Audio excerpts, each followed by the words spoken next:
Right, momentarily, we hope to be joined by S.E. Cupp. And boy, you say momentarily, and boom. Hello, S.E. Cupp. Hi, how are you?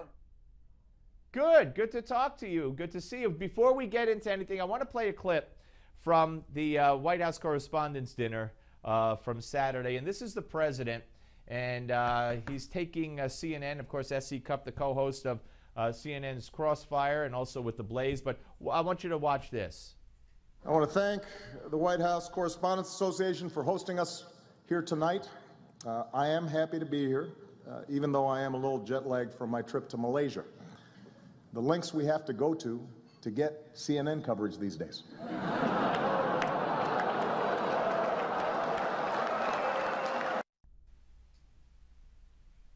Okay. He then went on to talk about how, I don't think they still probably haven't found their seats here or their table here at this function.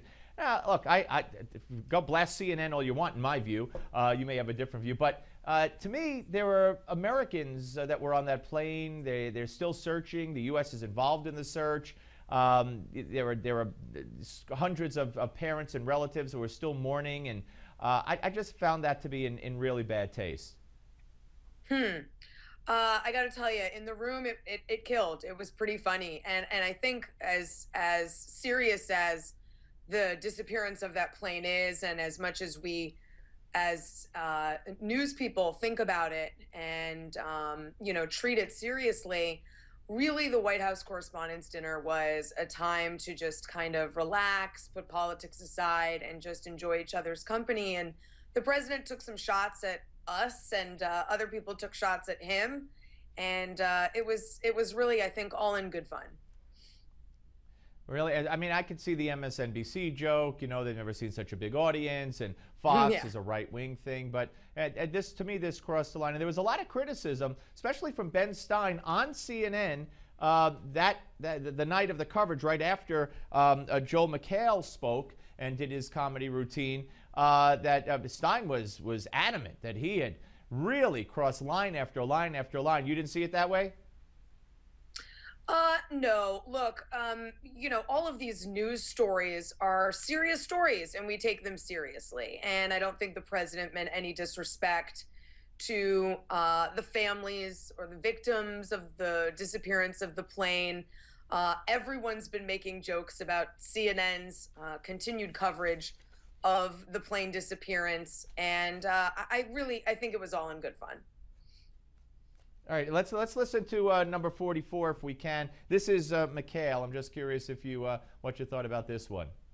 Good evening, Mr. President, or as Paul Ryan refers to you, yet another inner city minority relying on the federal government to feed and house your family. He is also home to the Kardashians, who, believe it or not, are Republicans. And I know that because they're always trying to screw black people. All right, and that was in line with the president saying that about Boehner, that he feels sorry for him because so many Republicans give him a hard time, which proves that orange is the new black. Again, you don't think that Republicans are racist theme crossed any line at all, either from McHale or Obama? Well, this is comedy. I think we can all parse all of these jokes and try to be offended and take them seriously, but it's comedy, and honestly, no one in that room was angry at either the president or Joel McHale for taking these shots. They took them at both sides of the aisle. They made fun of themselves. It's there's a time and a place to kind of turn our outrage hats off and just enjoy some humor at our own expense. I think that's okay. The levity is okay once in a while. All right, now you're off tonight from your position as co-host of Crossfire, but I think Newt and Van Jones will be there, and Rick Santorum and Ted Strickland will be there, and I'm sure that one of the things they might be talking about at 6:30 Eastern Time, I might add, on CNN, is going to be Benghazi, and of course the appointment today by John Boehner of Congressman Gowdy as the head of the committee. You like that choice? Actually, I don't know what they're going to be talking about tonight. They generally, we wait until sort of the last minute to figure out what the top line news story of the day is. So they could be talking about a whole host of things. Trey Gowdy is right. The prayer, the constitutional. Yeah, but I mean, do you like Gowdy as a choice? I think Trey Gowdy will take this commission and investigation seriously, as he should. Okay. What about the another thing they might be talking about then is certainly the Supreme Court decision that opening prayers at council meetings are constitutional, even if they tend to be, stressing Christianity. What's your take on that ruling today, 5-4 decision from the Supreme Court? Yeah, that's a thing that's been in and out of the courts for some time, and I think the Supreme Court got it right. As an atheist myself, who happens to be at a lot of events where prayers take place, I can tell you it is not an affront to my lack of religious belief when other people want to pray. So I find the militant atheism that tries to foist itself upon religious America is dangerously out of hand. And I think the Supreme Court was right on the money when they said, look, you have the ability to opt out. You are not a first grader held captive in school. You can come later. You can leave the room. You can sit there and just be silent. So I think some of the atheist lawsuits that have been brought against religious America have been really silly and have made sort of a mockery out of the idea of freedom of religion. Yeah, and I don't think that these groups, these intolerant groups, be they atheist groups, gay groups, Al Sharpton's groups, I don't think they represent, the people that most of America thinks they represent. They represent a small faction of that, or a tiny portion of that, but they certainly don't represent the most atheists, most gays, most blacks, respectively. So I want to play something that you had said when it comes to, there are polls out today, USA Today poll talking about, a Pew poll talking about how Republicans stand poised to gain more than they did in recent previous midterms. And I want you to listen to something you said. This is cut one, guys. As for gay marriage, look, there's movement on this. I'm part of a group called Conservatives for the Freedom to Marry. We've been trying to change the platform at the RNC with some luck locally.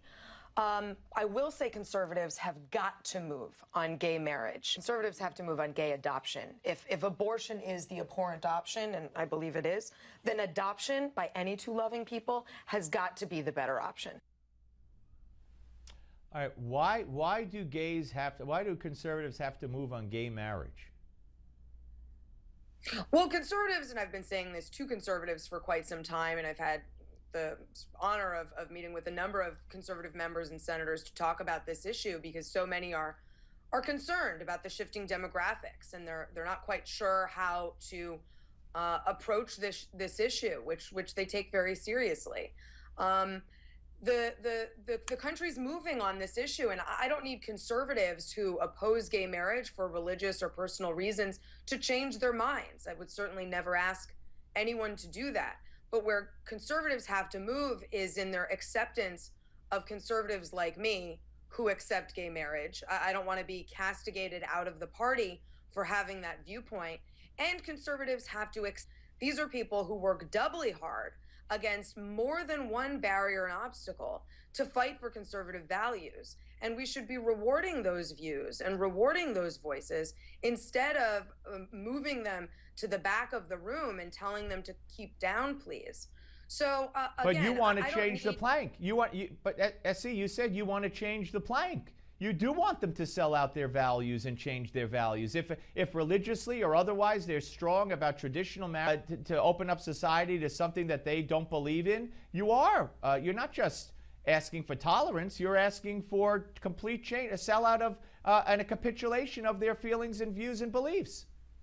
Well, no, I'd appreciate you not putting words in my mouth. I think there are tweaks to the platform that could communicate more tolerance and tie in some softer language that makes us look a little less tolerant on that language. Give me an example. Give me a quick example. How on gay marriage do you make a how do you make a tweak on gay marriage, like without saying you're for it or you're against it? How do you tweak it in the platform? Don't you know anyone who limited viewpoint? Well, that's not tweaking the issue of gay marriage itself, which is what you said in that soundbite that you were in favor of. Listen, SC, we are out of time, but I hope we'll continue this at another time. And watch SC on Crossfire, 6:30 p.m. Eastern on CNN. And we thank you very much for your time. And it's interesting, folks, and it's a debate that will continue, I am very, very sure. And we'll have the big panel, the Malsberg panel, of course, coming up next. Peter Marisi and John Gizzi.